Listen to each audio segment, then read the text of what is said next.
With his record-tying 4 kick return touchdowns this season, the next guest has helped lead his team to a perfect 8-0 record. Please welcome from your undefeated Kansas City Chiefs, Dante Hall, everybody.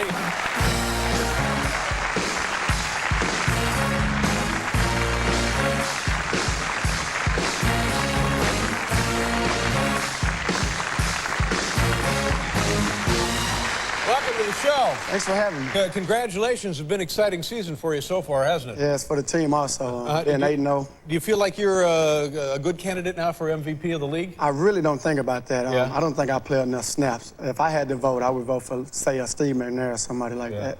And what is it like when you're getting ready to receive a punt or a kickoff, and now they don't kick to you at all, do they? No. And that's a little frustrating. I had a coach from the opposing team come up to me one game and ask me, where's your mom sitting? I was like, why do you want to know where my mom is sitting? And he was like, because that's where we're kicking it today. So it's been tough on us. That doesn't seem fair, does it? It's not fair at all. Now, this one run that I saw, was it against Denver? Is that the one where you take it inside the 10 and you get moved the closer? no run. Yeah.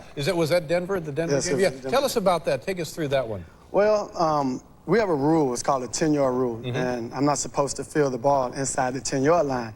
And the first mistake I made was fielding it on the 8-yard line. Right. Now, what was going through your mind? Did you know you were on the 8-yard line taking the punt? Yeah. Yes.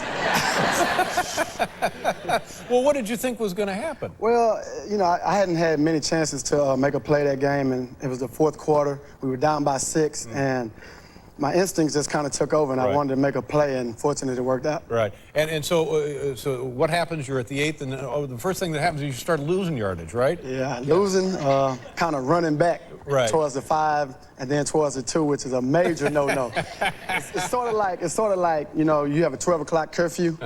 And you look at your clock, you're in the club, you're having a good time, and it's 12:15, and you're like, oh, well, I'm already out, so I might as well continue to have fun. And so, all right, so now you're at the 2, and what happens? What do you see upfield? Are you always looking upfield, or are you looking left and right? Left and right and upfield, but I'm always looking for my blockers because, you know, they're the guys that are going to really set me free. And once I got into that jam, I was looking for all the help I could. Right. And my teammates threw a couple of good blocks. Julian Battle, he made a couple of good blocks. And once I got outside, I mean, there was no more defenders. Yeah. So does that actually help if you kind of, you take the ball inside the 10 and sort of by instinct or by mistake you relax down toward the goal line? Does that bring all of the defensive unit in on you and then you can just kind of suck by them? Well, that's what happened on that particular play. Yeah. It usually doesn't work like that. Just on that play. Yeah, yeah. And is it mostly blockers, mostly speed, mostly your knowledge of that situation? It's a combination. You have to have great blocking. You have to have a great call from your coach.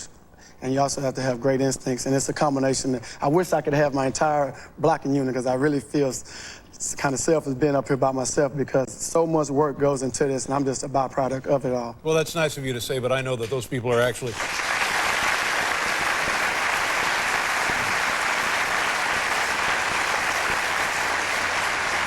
Coach Vermeil called this afternoon and he said those guys are mostly dead weight. Speaking of Coach Vermeil, today is his birthday. Is that right? Yeah, that's my guardian agent. How old is he? He's, I'm not going to say that. His happy birthday will be good enough. Happy birthday, Coach. We'll be right back with Dante Hall, everybody.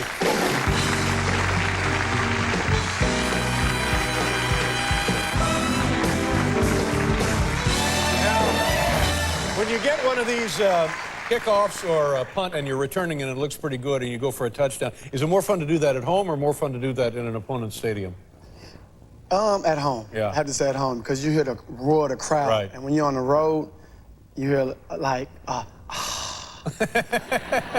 when you're at home, you hear like a roar like from the jungle or something. So I like to do it at home. Yeah, but it must be fun in somebody else's stadium to just completely deflate the like 50,000. It's very fun. Yeah, I would think so.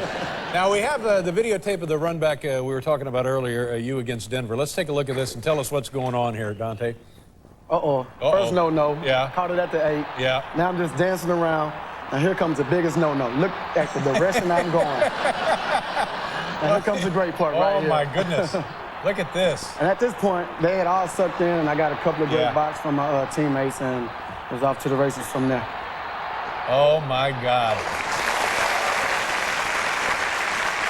So that's 98 yards or something like that? 92. 92. Oh, you got it on the 8. Yeah.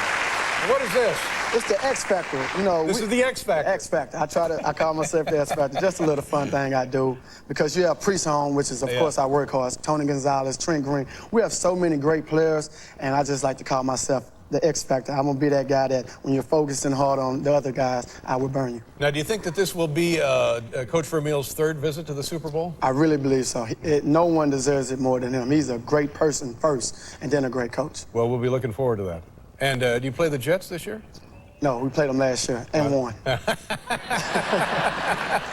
Good to see you. Nice meeting you. Thanks for having me. Have a good second half of the season. Dante Hall, everybody. We'll be right back.